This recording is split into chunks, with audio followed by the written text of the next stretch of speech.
एक समय की बात है। एक सुंदर सा गांव था बिलासपुर, जहाँ के ज्यादातर लोग खेतीबाड़ी का काम करते थे। उसी गांव में राजेश अपने पिता रामलाल के साथ खेत में काम कर रहा था। दोपहर का समय था कि तभी गांव का दबंग साहूकार अपने साथी भीमा के साथ वहां आ पहुंचा। वह राजेश के पास जाकर बोला, अरे ओ राजेश, मेरी बात कान खोल के सुन। मैंने तुझे पहले भी बोल दिया है और अब यहाँ दूसरी बार आया हूँ, लेकिन तीसरी बार नहीं आऊंगा। तेरी भलाई इसी में है कि तू जल्द से जल्द ये खेत खाली कर दे, नहीं तो इंतजाम बुरा होगा। इस खेत की जो भी कीमत मैं तुझको दे रहा हूं, उसको चुपचाप रख ले और खेत खाली कर दे। यह सुनकर राजेश का पिता रामलाल डर गया और अपने बेटे राजेश की ओर देखकर बोला, बेटा, ये साहूकार खतरनाक और दबंग है। इसका राजमहल तक उठना बैठना है। मुझे लगता है कि हमें उसकी बात मान लेनी चाहिए। सारा गांव उसके खिलाफ कुछ भी बोलने से डरता है। हम अकेले क्या कर लेंगे बेटा? अरे आप चुप रहिए पिताजी, ये क्या बात कर रहे हैं आप? अगर सारा गांव उसके खिलाफ नहीं बोलता तो इसका मतलब ये नहीं है कि ये जो चाहेगा वो करता रहेगा। ये जमीन है जिस पर आपने खेती की, आपके पिताजी ने खेती की और हमारे सारे पूर्वज इस पर खेती करते आ रहे हैं। ये जमीन हमारी माँ के समान है और हमारे पूर्वजों की निशानी है। हम इसको कौड़ियों के भाव साहूकार को नहीं देने वाले। इतना कहकर राजेश ने साहूकार की ओर देखा और गरज कर बोला, अरे ओए साहूकार, चला जाए यहाँ से। तेरी इन गीदड़ भभकियों से कमजोर लोग डरते होंगे, हम नहीं डरते। तुझे जो करना है कर ले जा, हम ये जमीन नहीं छोड़ने वाले। यह सुनकर भीमा, जो उस साहूकार का नौकर और मुनीम था, गुस्से से बोला, अरे तुझे पता है किससे बात कर रहा है? आवाज नीची करके बात कर। तू क्या खुद को बहुत बड़ा वीर समझता है? तुझे क्या लगता है कि तू सेठ जी से ज्यादा ताकतवर है? रुक जा, तेरी तो खैर नहीं। अरे ओ भीमा, रुक जाओ, रुक जाओ। हम एक किसान हैं। किसान धरती का सीना चीरकर अनाज उगाना जानते हैं, तपती दोपहर में जुताई करते हैं। तो तू सोच, अगर हमारा एक हाथ भी गलती से तुम पर या इस साहूकार पर पड़ गया ना, तो हमको नहीं लगता कि तुम यहाँ खड़े भी रह पाओगे। यह सुनकर साहूकार और भीमा दोनों क्रोधित हो जाते हैं। साहूकार ने राजेश की ओर देखा और गुस्से से बोला, चल ठीक है, ठीक है, देखते हैं कब तक जमीन नहीं छोड़ता है। अब मैं तेरे पास नहीं आऊंगा। मैं तेरी ऐसी हालत कर दूंगा कि अब तू ही आएगा मुझसे भीख मांगने। और तूने जो मेरा अपमान किया है, जो धमकी दी है, उसकी कीमत तुझे चुकानी होगी। चल भीमा, देख लेंगे इसे तो। यह कहकर साहूकार अपने नौकर भीमा के साथ वहां से चला गया। वही राजेश अपने खेत का काम पूरा करके अपने पिता रामलाल के साथ घर पहुंचा। घर पर रामलाल को उदास देखकर राजेश की माँ ने पूछा, क्या हुआ जी? क्या बात हुई? आप इतने उदास क्यों लग रहे हैं? और फिर रामलाल ने सारी बात अपनी पत्नी को बताई। मैंने राजेश बेटे से बोला था कि ये सेठ बहुत खतरनाक है, इससे मत उलझो, नहीं तो ये कुछ भी कर सकता है। यह सुनकर वो राजेश से बोली, राजेश बेटा, ये तूने क्या किया? अगर साहूकार कौड़ियों के दाम खेत मांग रहे तो दे दो, हम कहीं और चले जाएंगे। मेहनत मजदूरी करके जीवन काट लेंगे, जान से बढ़कर कुछ नहीं होता।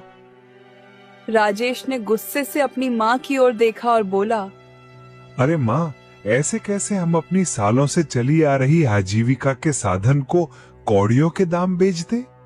हमने अपना खून पसीना एक करके उसे उपजाऊ बनाया है। और माँ, हमारी रगों में खून दौड़ता है, पानी नहीं।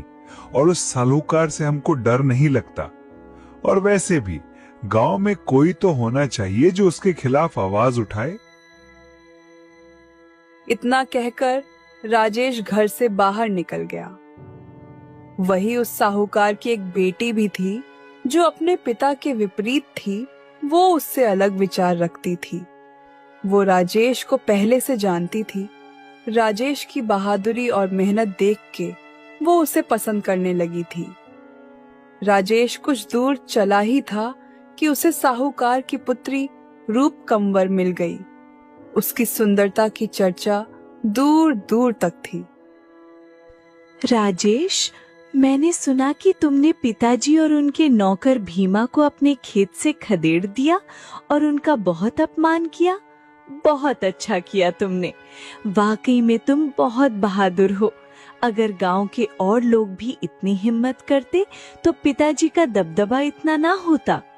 अत्याचार करने वाला उतना दोषी नहीं होता जितना उसे सहन करने वाला होता है। लेकिन हाँ, मेरे पिताजी बहुत खतरनाक हैं। उनसे जरा बचकर रहना। अरे तुम इसकी चिंता मत करो। तुम्हारे पिताजी और उनके 2 कौड़ी के आदमी मेरा कुछ नहीं बिगाड़ सकते। तुम देखना, एक दिन मैं उनकी सबक सिखा कर रहूंगा। इतना कहकर राजेश वहां से चला गया। रूप कंवर भी कुछ देर बाद अपनी हवेली लौट आई। हवेली में साहूकार गुस्से से अपने आदमी भीमा के पास बैठा हुआ था। साहूकार जी, इस राजेश के बच्चे को सबक सिखाना ही पड़ेगा। इसकी बातों में बगावत की बहुत भयानक बू आ रही है। अगर इसे रोका नहीं गया तो ये आग पूरे गांव में फैल जाएगी और आपका दबदबा खत्म हो जाएगा। वो ये सब बातें कर ही रहे थे कि तभी वहां पर साहूकार की पत्नी चंपा आ गई, जिसने उनकी बातें सुन ली थी। अरे आप मूर्ख हो क्या? मेरी समझ में ये नहीं आता कि अगर राजेश अपना खेत बेचना नहीं चाहता तो आप उसके पीछे क्यों पड़े हुए हैं? मुझे लगता है कि आपको उसे अपने साथ मिला लेना चाहिए। ऐसे बहादुर नौजवान बहुत कम मिलते हैं। अरे तुम्हें क्या लगता है चंपा कि क्या मैंने ऐसा करने की कोशिश नहीं की? लेकिन उस लड़के ने मेरे मुंह पर मना कर दिया और कहा कि वो मेरे जैसे लालची और अत्याचारी साहूकार के साथ कभी हाथ नहीं मिलाएगा। लेकिन सारा गांव जानता है कि हमारी पुत्री रूपं कंवर और राजेश के बीच क्या चल रहा है। हमारी पुत्री उससे मन ही मन प्रेम करती है। अरे बकवास बंद करो चंपा। कहीं तुम ये नहीं भूल रही कि रूप कंवर हमारी पुत्री से कहीं ज्यादा हमारे लिए हुक्म का वो इक्का है जिसे हम समय आने पर इस्तेमाल करेंगे। मैं हमारी पुत्री रूप कंवर का हाथ उस बगावती किसान को हरगिज नहीं सौंपूंगा। तभी वहां पर रूप कंवर आ जाती है। पिताजी, आप ऐसा क्यों कर रहे हैं? अगर राजेश आपको अपना खेत नहीं बेचना चाहता तो आप उसके पीछे क्यों पड़े हैं? वो और लोगों की तरह नहीं है जो दुबक कर बैठ जाएगा। अरे चुप करो तुम बड़ी तरफदारी कर रही हो उसकी। और हाँ, कान खोल कर सुन लो। अगर तुम्हारे मन में उस राजेश के लिए जो कुछ भी है उसे निकाल कर फेंक दो, क्योंकि मैं तुम्हारा विवाह उससे तो हरगिज नहीं होने दूंगा। कहां तुम साहूकार की बेटी और कहां वो 2 कौड़ी का किसान, और फिर अब वो मेरा दुश्मन भी है। जाओ अब यहां से। रूप कंवर चुपचाप अपने कमरे में चली गई। कमरे में जाकर रूप कंवर गहरी सोच में डूब गई। सारा गांव तो जानता है कि मैं राजेश को पसंद करती हूँ। शायद राजेश को भी पता है, लेकिन मैंने कभी अपने प्रेम का इजहार नहीं किया। मुझे अब कर देना चाहिए। अगर राजेश भी मुझसे प्रेम करता है तो मैं दावे से कह सकती हूँ कि वो मुझसे शादी कर लेगा, क्योंकि वो मेरे पिताजी से डरता नहीं है। वो उनके सामने मुझसे शादी कर लेगा। उधर साहूकार गुस्से से अपनी हवेली से बाहर आ गया।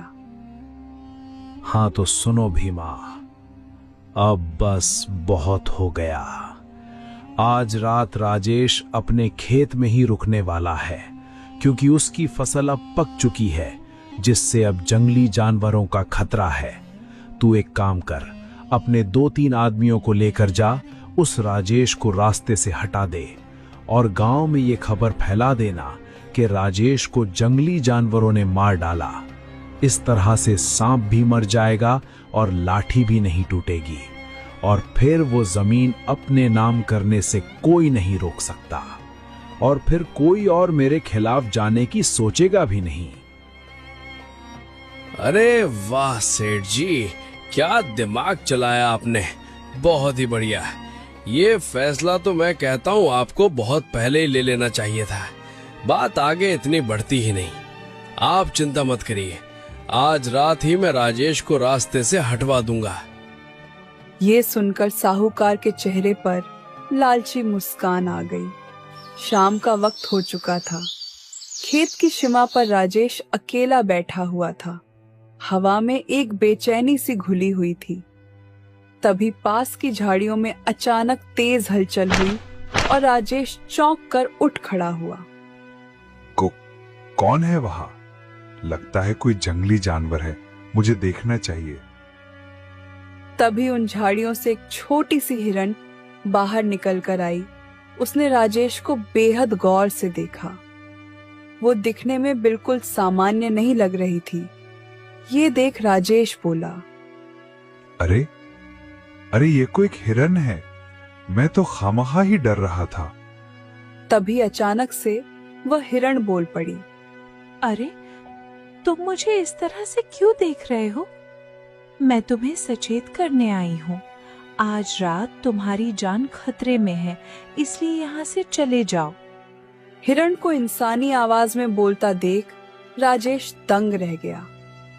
अरे तू इंसानी आवाज में कैसे बोल सकती है? कहीं हिरन के भेष में तू कोई चुड़ैलिया पिशाचनी तो नहीं? अरे डरो मत, मैं तुम्हें कोई नुकसान नहीं पहुंचाऊंगी। मैं तो बस तुम्हारी जान बचा रही हूँ और तुम मुझ पर शक कर रहे हो। लेकिन मैं तुम्हारी बात कैसे मान लूं? मैंने कभी किसी हिरन को ऐसे बोलते हुए नहीं सुना। समय आने पर सब बता दूंगी, लेकिन अभी तुम्हारे लिए तुम्हारी जान बचाना जरूरी है। मेरी बात ध्यान से सुनो। आज रात खेत पर मत रुकना। साहूकार और भीमा ने तुम्हें मारने की साजिश रची है। मैंने खुद उनकी बातचीत सुनी है। वो जंगली जानवरों के बहाने तुम्हें मरवाना चाहते हैं। इतना कहकर हिरण रानी वहां से उन्हीं झाड़ियों में गायब हो जाती है। कुछ देर तक राजेश वहीं खड़ा रहा। फिर बहुत विचार के बाद वह खेत छोड़कर चला गया। ऐसे ही वो रात बीत जाती है। सुबह साहूकार के सामने भीमा और उसके आदमी सर झुकाए खड़े थे। साहूकार का चेहरा गुस्से से तमतमा रहा था। आज पहली बार तुम दोनों खाली हाथ लौटे हो। क्या कहोगे? क्या कुछ बाकी है अभी? अब बोलो, क्या कहोगे? साहूकार जी, मुझ पर यकीन कीजिए, हमने पूरी रात खेत में इंतजार किया, लेकिन राजेश वहां आया ही नहीं। तो हम क्या करते हैं? नामुमकिन। ये कैसे हो सकता है? राजेश फसल पक जाने के बाद कभी अपना खेत नहीं छोड़ता, तो कल रात ऐसे कैसे हो गया? लेकिन सच यही है साहूकार जी, हमने उसे बहुत ढूंढा मगर वो कहीं नहीं मिला। उल्टे कुछ जंगली जानवर जरूर आ गए और खेत में नुकसान कर गए। मालिक, राजेश का यूं गायब हो जाना इस बात का संकेत है कि उसे हमारी योजना की पहले ही भनक लग गई थी, जिस वजह से वो खेत आया ही नहीं। क्या कैसी बात कर रहा है? ये कैसे हो सकता है? भला उसे कौन बता सकता है? ये बात तो सिर्फ हमारे बीच हुई थी ना। मैंने तो अपनी पत्नी तक को भी नहीं बताया था, और जब हमने योजना बनाई तब रूप कंवर भी वहां नहीं थी। अगर कोई राजेश को खबर दे सकता है तो वो सिर्फ रूप कंवर थी, पर उसे तो इस बात का कुछ पता ही नहीं। फिर किसने बताया होगा? अब जो भी हो मालिक, इस राजेश को रास्ते से हटाना बहुत जरूरी हो गया है। नहीं तो ये हमारे लिए और मुसीबत खड़ी कर देगा।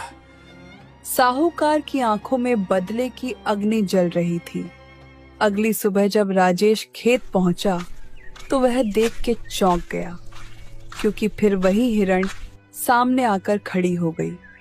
उसे देख राजेश बोला, अरे तुम यहाँ? हाँ, कल तुम बिल्कुल सही बोल रही थी। साहूकार के आदमी और भीमा मुझे मारने के लिए यहाँ आए थे। हम छुपकर उन्हें अपनी आंखों से देख रहे थे। अब ये बताओ कि तुम कौन हो और इंसान की भाषा में कैसे बोल सकती हो?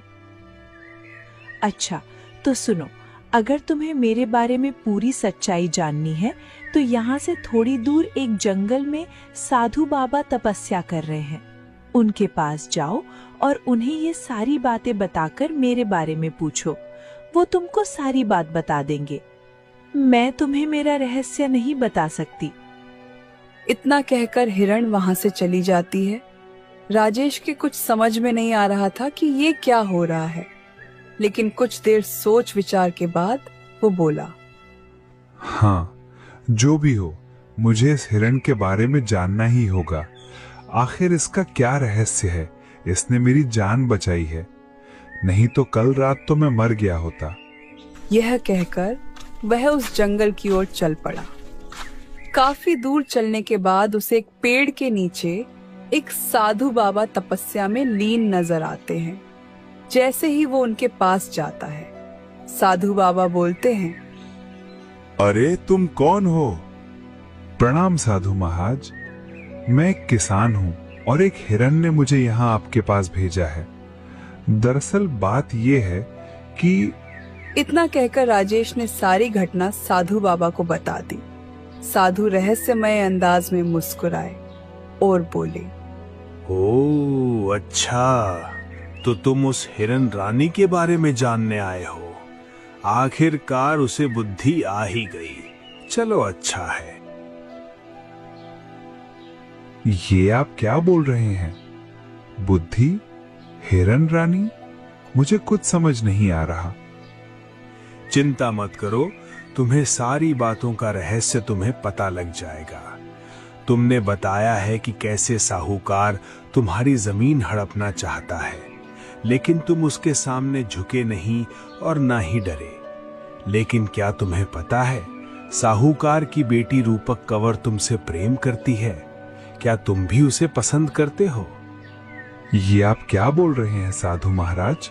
पसंद तो करता हूँ, लेकिन वो ठहरी साहूकार की बेटी और मैं एक गरीब किसान। भला वो मुझसे प्रेम क्यों करेगी?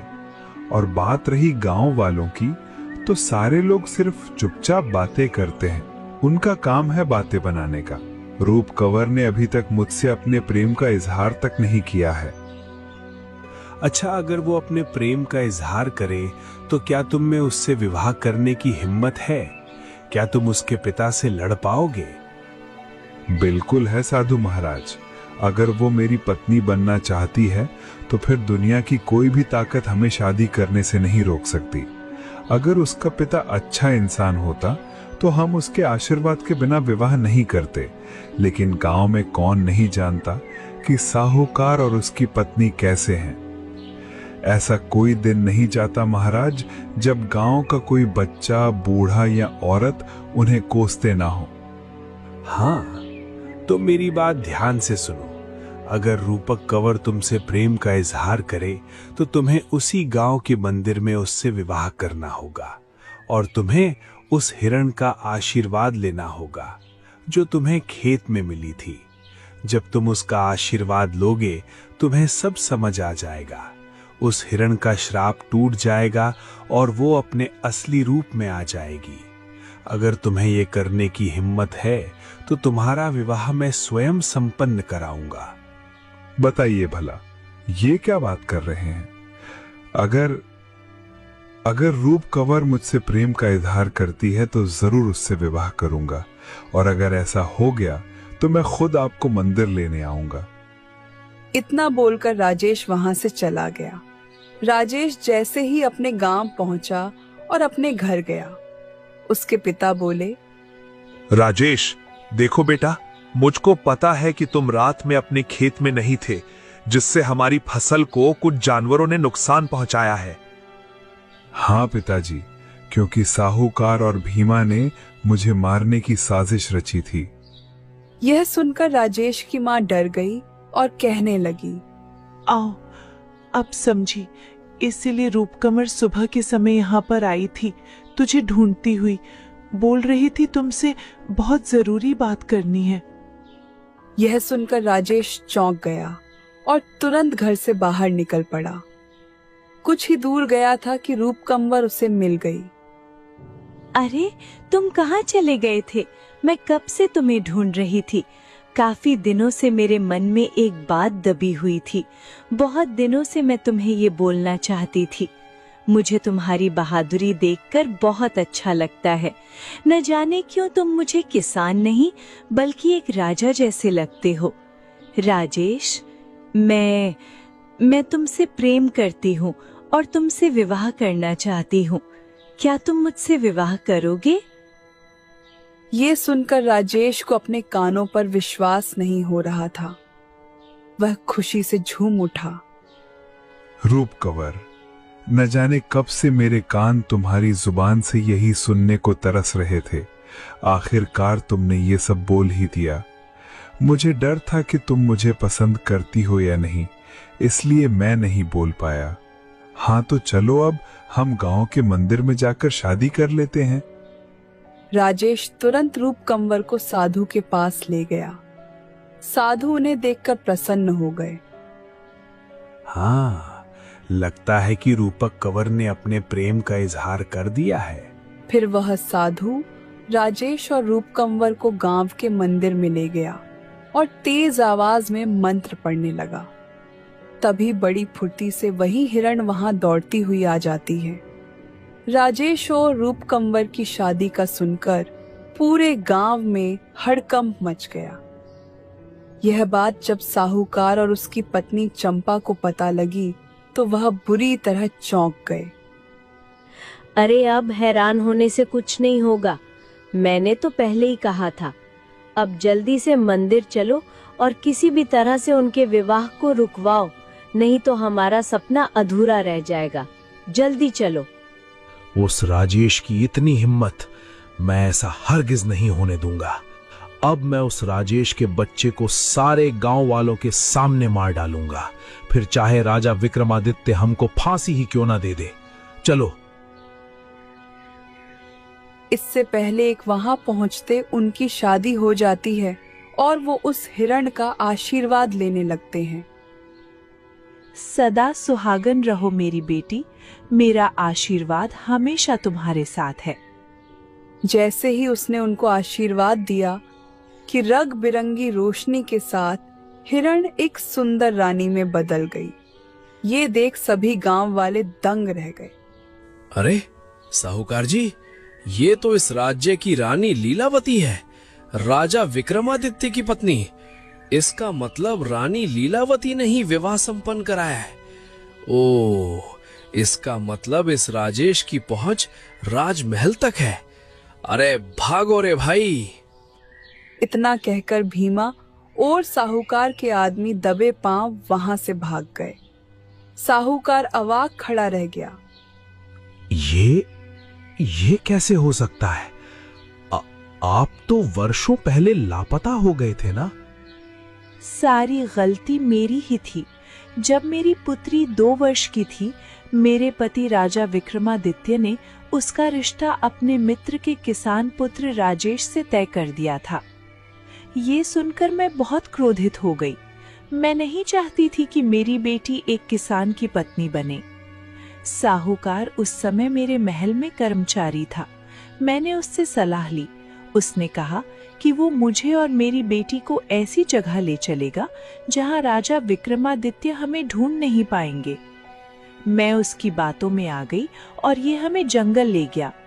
और जब सब सो गए तब इसने मेरी बेटी को चुरा लिया और वहां से भाग गया। सुबह उठी तो साहूकार और मेरी बेटी दोनों ही वहां नहीं थे। तभी मुझे ये साधु बाबा मिले। मैंने उन्हें सब बताया। इन्होंने कहा कि तुमने अपने पति को छोड़कर बहुत बड़ी गलती कर दी। तुम्हें वहां से ऐसे भागकर नहीं आना था। इसका प्रायश्चित तुम्हें करना होगा, तभी तुम्हें तुम्हारी बेटी मिल पाएगी। और साधु महाराज ने मुझे हिरन बना दिया और कहा, जब तू हिरन के रूप में अपनी बेटी का विवाह खुशी से किसान के बेटे से करेगी और आशीर्वाद देगी, तभी तेरा श्राप मिटेगा। और उसके बाद मैं बेहोश हो गई। कुछ देर बाद मेरी आंख खुली तो मैंने अपने आप को हिरन के रूप में साहूकार की ही हवेली में पाया। तब से मैं अपनी बेटी के ही पास थी और सही समय का इंतजार कर रही थी। अरे, मुझे लगा था कि तू मर गई। मैंने योजना बनाई थी कि एक दिन राजा से उसकी बेटी लौटाकर फिरौते में बहुत सारा खजाना मांगूंगा, क्योंकि रूप कंवर के हाथ में अपने वंश का निशान है, इसलिए राजा मना भी नहीं कर सकते थे। पर तूने मेरी योजना पर पानी फेर दिया। पर अब गांव वालों को तेरे बारे में सब पता चल चुका है। देखते क्या हो गांव वालों, मारो इसे, ये तुम्हारी रानी का आदेश है। गांव वालों ने साहूकार की जमकर पिटाई की और उसे कारागार में डला दिया।